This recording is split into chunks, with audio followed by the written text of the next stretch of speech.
the Lord, and welcome to another edition of the State of the Union, our series of daily broadcasts in which we look at the situation between Jesus and his bride, the church. Hence the tag, the State of the Union. And our business is still, according to the word of the Lord, saying, tell my people to return to me. Tell my people to return to me. Now, yesterday we began to look at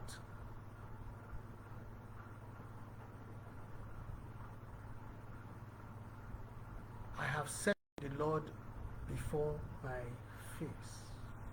Psalm 16 verse 8. I have set the Lord before my face. And we did say that which you set before your face ultimately begins to color your perceptions. How you hear, how you see, how you think, what you do, and your outcomes. So that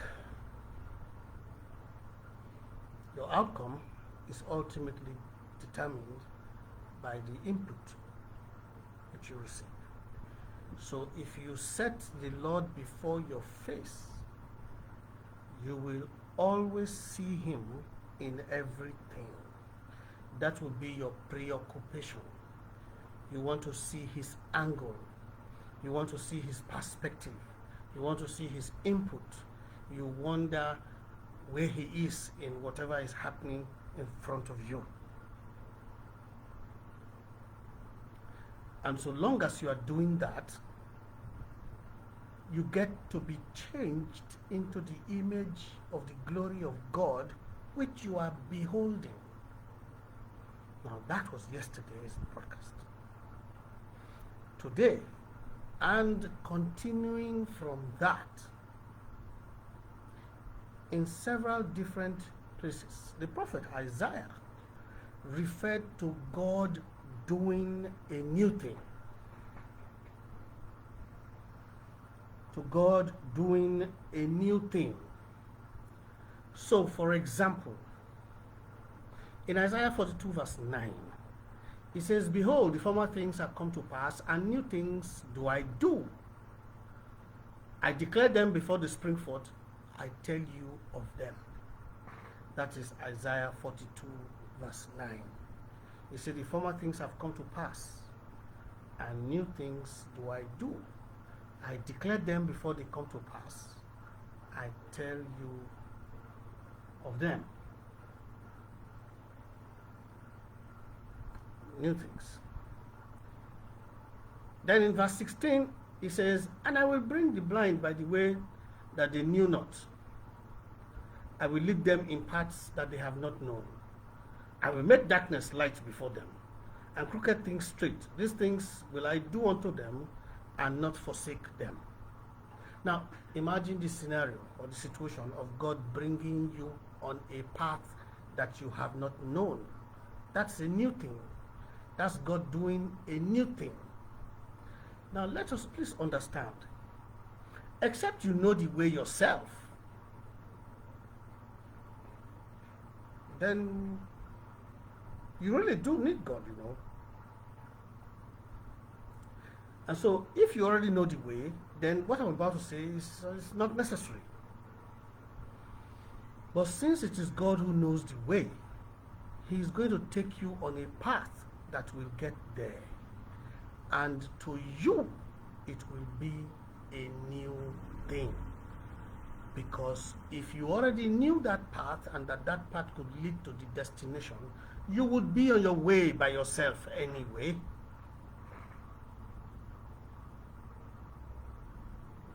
So because we hardly really ever know what he's up to until he lets us know, He is always going to be doing something new. It may be the same old thing, but in a new way, or with a new person, or in a new dimension, or in fact on a new day. In 43 verse 19, Isaiah says, "Behold, I will do a new thing. Now it shall spring forth. Shall ye not know it? Shall ye not know it?" How are you going to know it? Other than if you set the Lord before your face. If you make him your focus. In that way, you stand a chance of, let me say, knowing whatever he is up to. Not that we can ever know everything he's up to per time, but if you're not even looking at him, you have no chance of knowing what he's up to. He says, "I do a new thing, shall you not know it?" How will you know it when you are not paying attention? And then in 48 verse 6, he says, "Thou hast said, see all this, will I not declare it? If I had showed thee new things from this time, even hidden things, and thou didst not know them." So God is evidently in the business of doing new things. Yes, he is the God of yesterday, he is the same yesterday, today, and forever. So in that sense, he doesn't change.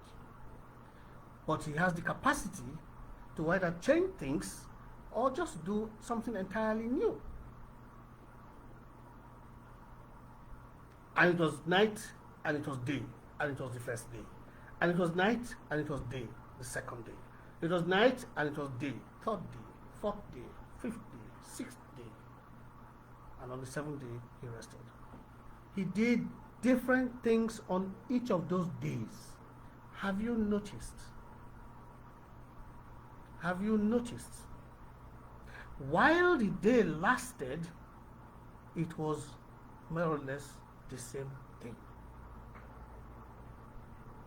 But with each new day, still a day, still our 24 hours, but with each of this new day, God did something different.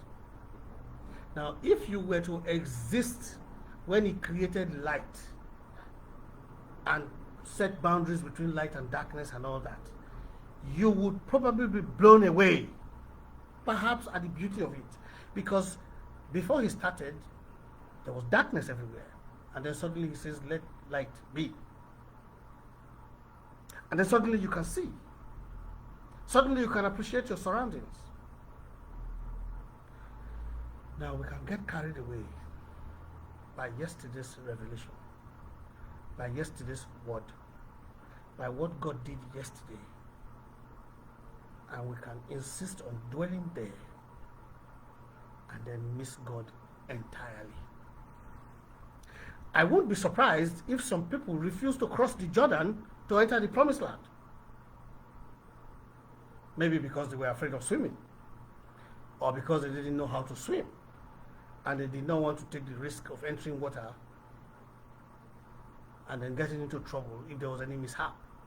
And so they would say, "Okay, well, we're not far away. After all, some of our brethren." In fact, some did it.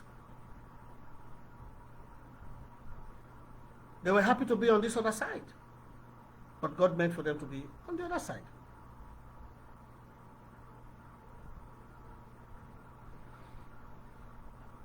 If you refuse to cross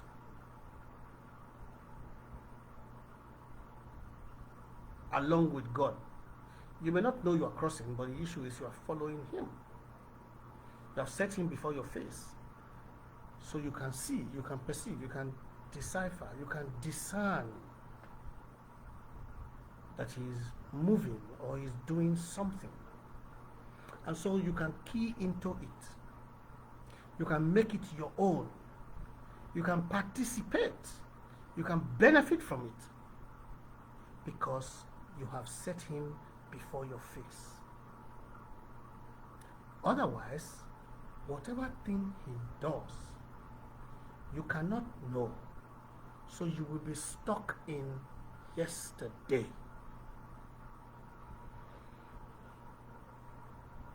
So if yesterday he was using you as a school teacher And today he wants to use you as a man with some bucks. You will soon say, I'm happy to be a school teacher. As if the life that is in you is your own, and therefore to decide how it will be run. And on many occasions I've had to tell people, as God changes the season with you, don't say, oh, I'm not a businessman, so I'm not interested in that business idea. Are you God? Are you the owner of you? Ours is to follow him. If it is to make a buck, why don't you make the buck and find out later what God intended it for? You never know. But ours is to follow. So he says, tell my people to return to me. You know, there is a reasoning, a mindset, a philosophy, if you like, a disposition of heart when it comes to relating with God. I like to put it like this. If you understand about driving, especially for those who have learned to drive using a stick shift, then you have to change gears yourself, not an automatic car. I like to say to people, in your walk or relationship with God, leave the gear in the neutral position. Let him engage the gear for you. That is to say, don't decide on anything one way or another until you know his mind. And once he has revealed his mind, then he has engaged there for you. You know why I say that? We tend to know things after the flesh. We tend to understand things based on our sensory input, based on how our brain decodes situations, and how wrong we can be judging a book by its cover.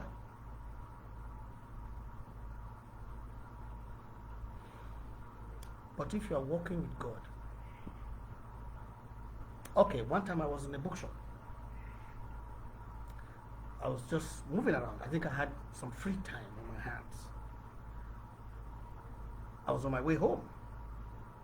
And there used to be this big shop close to home. So I decided to look in.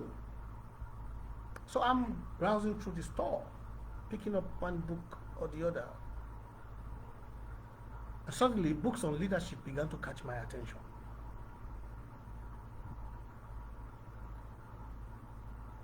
Books written by, let me say, heavyweight men of God, people I know of. I'm talking of the likes of Miles Monroe and co. I'll pick up one book, and the Lord will whisper in my ear, drop it. I'll take a few steps. I'll pick up another one. Drop it. Or don't buy. Or something discouraging. And finally I said, a bit exasperated, I said, Lord, these are your men. They wrote these books. Why are you stopping me from engaging? And he said, each of those authors wrote about one aspect or the other of leadership according to the grace that they have received. So like Paul said, a dispensation of the grace of God has been given unto me. And you will know it when you read, in my understanding of the mystery of Christ. So Paul may have understood the mystery of Christ. He was given grace to understand it. But he may not have understood the mystery of creation. because he didn't have the grace for that. Guess who had the grace for that? Moses. That's why he wrote the first 5 books of the Bible. That's why he wrote the book of Genesis. It was given to him.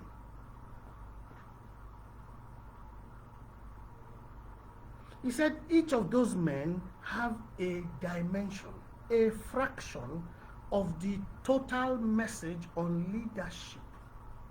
So if you read anyone, you will get only what the author has. He said, but if you stick with me, you will get everything. I'll give you the spirit of leadership. You see what we do? I was judging those books on the basis, or the topic on the basis of the people who wrote the books. People I respect. Nothing wrong with the books themselves. But a man can only write or know so much. He said, I'll give you the spirit of leadership.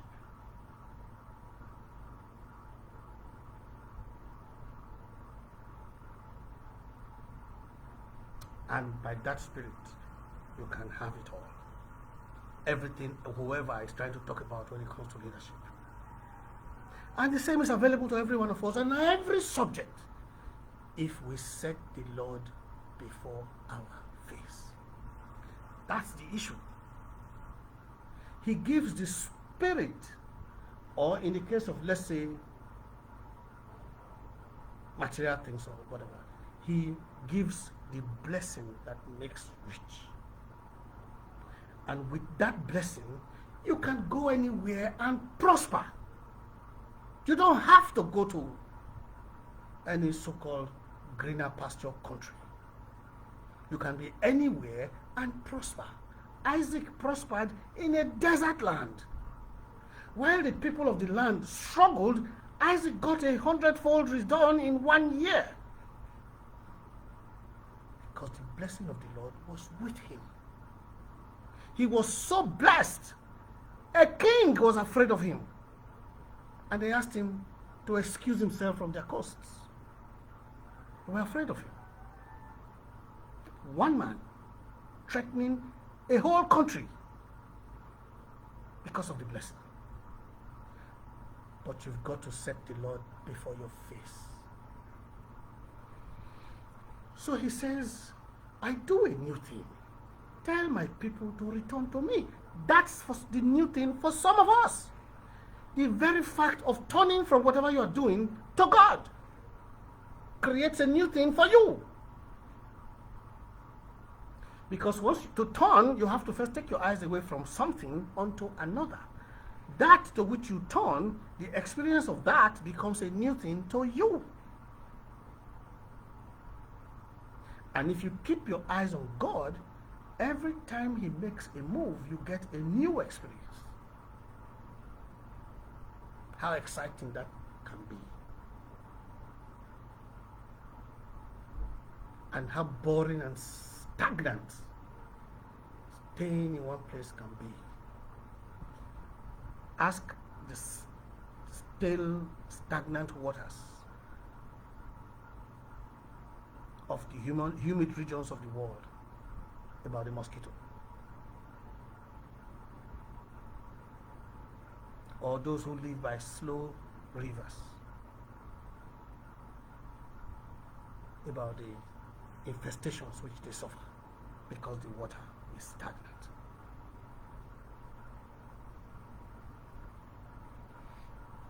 So God says, tell my people to return to me. It's that simple. Return, God says. Because in returning to him, see, look at the word return. To return means you first turned.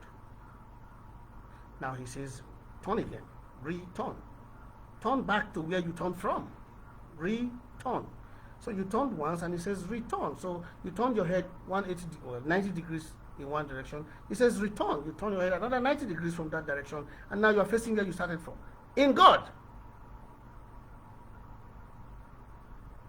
He says, tell my people to return to me. And when we do, we get to appreciate whatever he is up to. We get to appreciate why he's asking us to come back.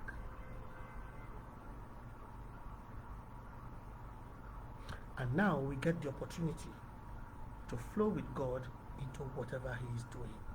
Especially if he's trying to save you from something or try to get you into something which might be beneficial to you. Otherwise, you stand where you are, and if there's trouble coming, you get blown away, and you have no one to blame. He says, behold, I do a new thing. Shall you not know it? How are you going to know it when you are not looking at him? You are not paying attention. Your mind is elsewhere, maybe even on your problem, or on a problem that you think is bigger than God. God says, look at me. You say, no, I'm busy. This is happening to me. He's asking you to look at him because he wants to show you the solution. For example, tell my people to return to me. There's so many dimensions to this business. But today, he's simply talking about the new thing that he is doing. And this is not a reference to a change of date on a calendar in the name of a new year. I'm not in that business. Because God could have started whatever he's up to in October.